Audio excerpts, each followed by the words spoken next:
꼬마 빌딩 같은 경우에는 코로나 시국을 지나면서 굉장히 유동성 자금이 풍부했었죠. 저금리 때문에. 그러면서 가장 수혜를 입은 부동산 중에 하나다. 자, 그래서 일단 눈여겨봐야 될 점, 가장 중요한 점이 이제 발전 가능성이다.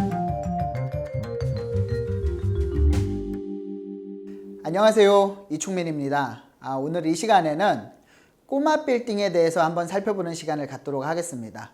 제가 지난 시간에 호계동에 있는 꼬마 빌딩에 대해서 좀 현장에서 설명을 드렸는데요. 그거에 이어가는 맥락이라고 좀 말씀드릴 수 있습니다.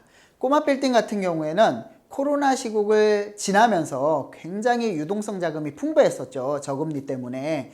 그러면서 가장 수혜를 입은 부동산 중에 하나다. 이렇게 말씀드릴 수 있습니다. 물론 아파트나 뭐 다세대 주택이나 빌라, 단독주택 이런 것들도 굉장히 많이 상승을 했지만 거래량이 다른 아파트 주거용보다는 투자금이 많이 들어가는 이런 꼬마 빌딩이 사상 최고의 거래량을 보였었습니다. 그 이유는 그만큼 유동자금이 풍부했다라고 말씀드릴 수 있는데요. 여기서 2022년도에 코로나가 끝나고 나서 금리가 갑작스럽게 인상이 됐죠. 물가 상승도 굉장히 높았기 때문에. 그러면서 거래량이 반의 반토막이 났었습니다. 하지만 다시 이제 지금 들어서 다시 기지개를 핀다라고 말씀드릴 수 있는데요. 그 이유는 점점 더 불안해지는 노후에 대해서 관심들이 많아지고 있기 때문입니다. 그래서 오늘 주제는 안정된 노후를 위한 꼬마 빌딩 투자, 이대로 괜찮은가, 주의점이 무엇이고 어떤 부분을 보고서 투자할 때 유의해야 되는 것인가, 이런 부분을 좀 살펴보는 시간을 갖도록 하겠습니다. 꼬마 빌딩 투자 시 눈여겨봐야 할 점, 이런 경우가 굉장히 많겠죠. 특히 뭐 교통 접근성이라든가 아니면 주변의 상권, 그 다음에 주변의 주변 시설들, 생활 편의 시설이나 수요총 분석들, 굉장히 많은 부분들이 이제 선택의 요건에 충족이 돼야 되는데, 우리가 알고 있는, 누구나 알고 있는 과연 요 정도만 가지고 꼬마 빌딩을 투자해도 될 것인가, 의문점을 안 가질 수가 없습니다. 그래서 이런 부분 외에도 어떤 부분을 살펴보면 좋은지를 한번 들어가 보도록 하겠습니다. 그래서 일단 눈여겨봐야 될 점, 가장 중요한 점이 이제 발전 가능성이다. 우리가 도시 기본계획과 도시 관리 계획을 통해서 도시를 개발을 하게 됩니다. 그래서 도시개발 계획을 한번 보면은 해당 지역이 정부나 지방자치단체의 개발 계획에 포함되어 있는지를 확인이 필요할 것이고요. 그 다음에 뭐 예를 들어서 뭐 지하철이라든가 버스 노선, 아니면은 거기에 대한 뭐 택지 개발이라든가 여러 가지 개발이 있겠죠. 뭐 상업지역, 뭐 주거지역, 단지 조성, 여러 가지가 있을 수 있고요. 그리고 두 번째는 지역 인구 및 유동 인구 분석. 유동 인구 분석이 굉장히 좀 중요하다라고 말씀드렸는데, 이 유동 인구 같은 경우는 인구의 구조, 해당 지역의 인구의 구성, 젊은 층이라든가 중산층, 또 고소득층이 있는지 밀도를 분석하고 타겟 임차인 및 수요자를 파악한다. 굉장히 중요한 부분이죠. 그리고 유동인구의 패턴을 또 보는 것이 중요합니다. 여의도 같은 경우에는 유동인구는 굉장히 많죠. 하지만 저녁에 있는 이런 장사 같은 경우, 자영업 같은 경우에는 전부 다 이제 그 베드타운이나 이런 여러 가지 지역으로 퇴근을 하기 때문에 저녁에 하는 자영업은 잘 안 된다. 이렇기 때문에 패턴이 굉장히 중요하다라고 말씀드릴 수 있습니다. 제가 지난 시간에 이제 호계동 꼬마 빌딩을 설명을 드리면서 유동인구의 분석도 중요하지만 그 유동인구가 실질적으로 수요자로 전환이 될 수 있는지 파악하는 게 더 중요하다.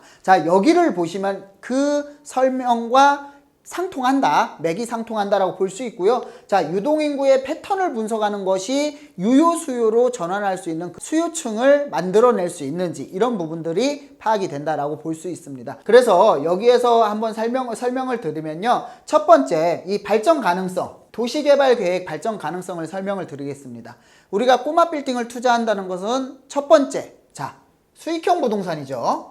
아까 제가 주제 선정에도 꼬마 빌딩 투자를 하면은 내가 월세를 받고 월 차임을 받고 내가 관리를 하면서 이제 일하는 대신에 제가 이 노동력을 제공하는 대신에 이 건물에서 노동력을 제공을 해주는 거겠죠. 그러면 수익형 부동산이 되는 겁니다. 두 번째는 차익형 부동산이 될 수 있습니다. 우리 차익형 부동산이라고 하면 꼬마 빌딩에서 웬 차익형? 이렇게 생각하실 수 있겠지만, 우리가 뉴스나 이런 데 많이 보죠. 뉴스 같은 데 많이 보면은 뭘 보십니까? 연예인들이 뭐 성수동에 빌딩을 샀다. 강남에 빌딩을 샀다. 역삼동에 빌딩을 샀다. 그래서 뭐 20억 투자해서 현금 20억을 투자하고 대출해서 지렛대 효과를 통해서 레버리지 효과를 통해서 60억 대출을 받아서 80억짜리를 샀는데 그런데 이게 120억에 팔았다. 자, 이거는 과연 수익형일까요? 차익형일까요? 자, 강남 같은 경우에는 월세를 받아서 대출이자 감당 못합니다. 왜냐면은 강남 같은 경우에는 2%입니다. 수익률이 2%밖에 안 나오기 때문에 이 강남 같은 경우 꼬마 빌딩은 차익형 실현 목표로 투자를 한다 라고 볼 수 있기 때문에 이 차익형 투자 같은 경우에는 이런 것들이 굉장히 중요하죠.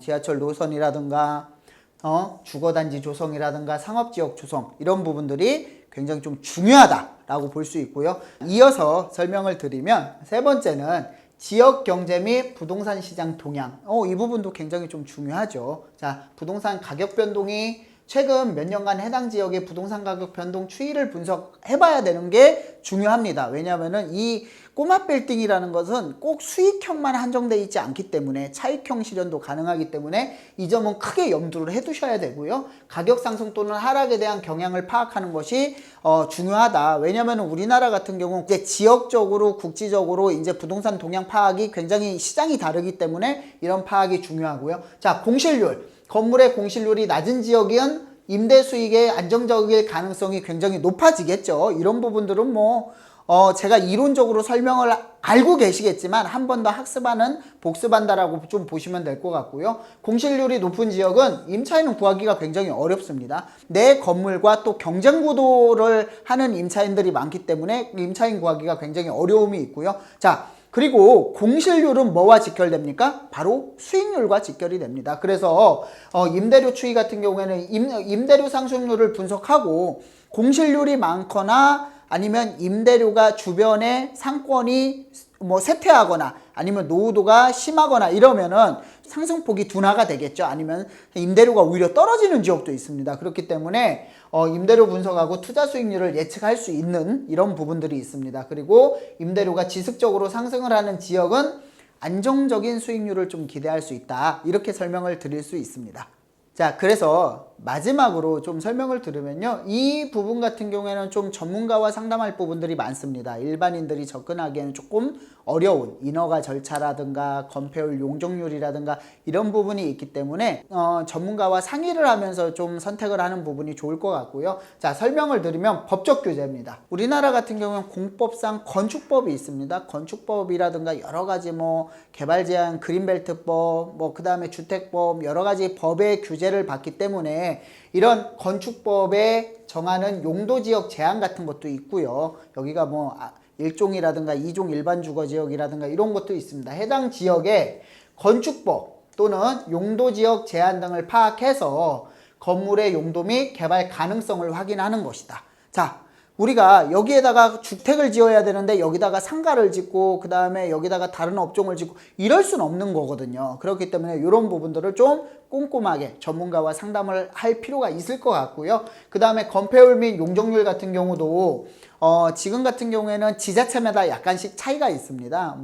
큰 틀에서는 국계법상이라고 하는데 국토의 계획 및 이용에 관한 법률 이 큰 틀에서는 다 전국이 건폐율과 용적률이 같지만 지자체 조례마다 다 차이가 있기 때문에 그래서 어느 지역은 건폐율이 60인데 어느 지역은 50이다. 어느 지역은 용적률이 200%인데 어느 지역은 150%다. 이런 부분들이 있기 때문에 이런 부분들을 좀 꼼꼼하게 파악해서 건물을 최대한 활용할 수 있는 좀 최대한 끌어낼 수 있는 부분들 그래서 이런 숨은 면적을 찾아내는 그런 노하우 이런 것들이 좀 전문가의 도움이 많이 필요한 부분이라고 말씀드릴 수 있습니다. 그래서 이런 법적인 규제 같은 경우는 우리가 접근하기 좀 어렵습니다. 전문가들도 이런 노하우들이 많지 않으면 다 각자의 이런 역량이 다르기 때문에 굉장히 좀 신중하게 판단할 필요가 있고요. 자, 그리고 마지막으로 환경 규제를 설명을 드리면요.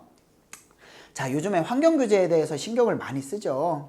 그렇기 때문에 요즘에 탄소 중립이다 뭐다 이런 것들이 굉장히 좀 많이 정부에서도 이렇게 많이 좀 규제를 하고 있습니다. 그렇기 때문에 건축비도 많이 상승을 하고요. 제가 예를 들어서 이제 이게 실제 있었던 일입니다. 자, 이게 어느 지자체의 환경 규제라고 해서 탄소 중립해 가지고 어느 자재를 써야 되는데 그거를 건축사가 모르고서 이걸 허가를 냈습니다. 허가를 냈는데 자, 이게 어떻게 되냐면 구청에서 허가 내주면 그대로 통과가 돼야 되는데 이게 또 사용 승인에 이게 안 들어가 있기 때문에 이걸 또 바꾸라고 합니다. 그러면은 이런 경제적인 손실, 건축비라든가 이제 이 준공이 늦어지기 때문에 공사를 또 추가 보완 공사를 해야 되니까 늦어지기 때문에 여기에 따른 금융비용이라든가 이런 손실이 굉장히 많기 때문에 이런 부분에 대해서는 이제 전문가의 역량이 굉장히 중요하다. 그렇기 때문에 전문가의 선택을 신중하게 하셔야 된다. 이렇게 말씀을 드리겠습니다.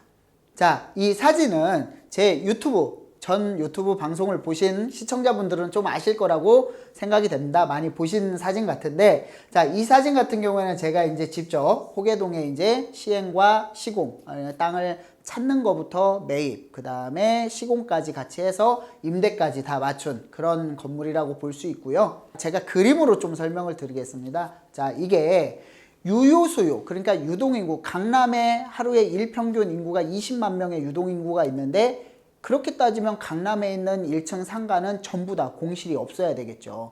물론 월세가 비싸고 이런 부분들도 있지만 실질적으로 거기에 유동인구를 어떤 실수요, 유효수요가 가능한지를 파악해서 그 업종이 들어오는 것이 굉장히 중요하다라고 볼 수 있습니다. 이렇게 따지면 아까 말씀드린 뭐 도시 계획부터 시작을 해가지고 이 아파트 배치도와 그 다음에 상업시설이 어떻게 들어오는지, 여기에 들어오게 되면 인구 유입이 돼서 어느 정도의 동선으로 지나가는, 왜 우리가 일반적으로 30평대 아파트만 되더라도 우리가 주방과 거실과 방과 그 다음에 드레스룸 이런 동선을 파악을 해서 이제 구조를 짜는데, 하물며 이런 꼬마 빌딩의 입지를 분석할 때는 당연히 이런 동선 파악이 굉장히 중요해지겠죠. 그렇기 때문에 좀 그림을 그리면서 설명을 드릴 건데, 자, 아까 이렇게 돼 있었습니다. 이렇게 돼 있었고요.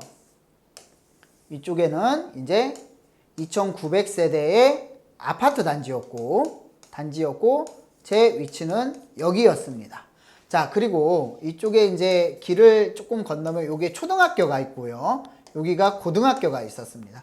그리고 여기는 이제 주거단지. 주거지만 이제 3층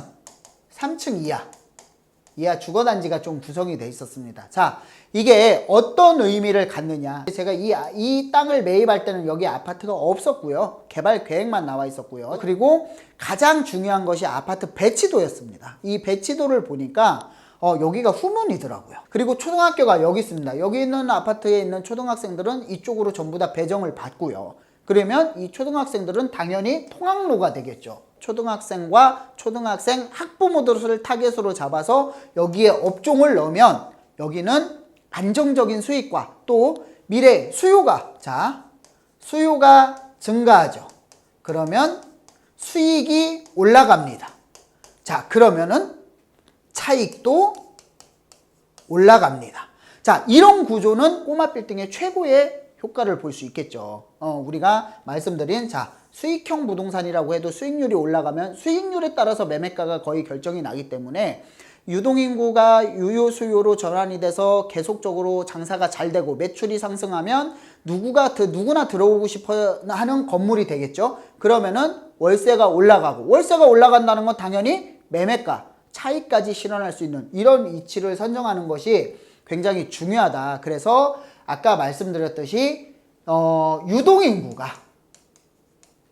유동인구가 실제 수요로 전환이 얼마나 되는지 이 부분에 대해서는 정말 꼼꼼하고 깊게 파악을 하셔야 된다. 이렇게 정리를 해드리겠습니다. 지금까지 살펴본 점은 꼬마 빌딩에 대해서 입지 선정, 꼬마 빌딩을 투자할 때 입지를 어떻게 보고 고르는지에 대해서 살펴봤고요. 그 다음에 2부에서는 요즘에 가장 인기가 좋은 꼬마 빌딩 통임대, 통임대에 대해서 요즘에 굉장히 선호도가 높습니다. 관리나 이런 여러 부분에서 굉장히 좀 편리한 부분도 있고요. 그래서 뭐 신축이라든가 아니면 리모델링이라든가 이런 것을 할 때 거의 꼬마 빌딩 통임대를 염두에 두고 하는 경우가 많은데, 2부에서는 이런 부분에 대해서 좀 장점과 단점, 어떤 부분을 좀 조심해야 되는지 한번 이어서 살펴보도록 하겠습니다.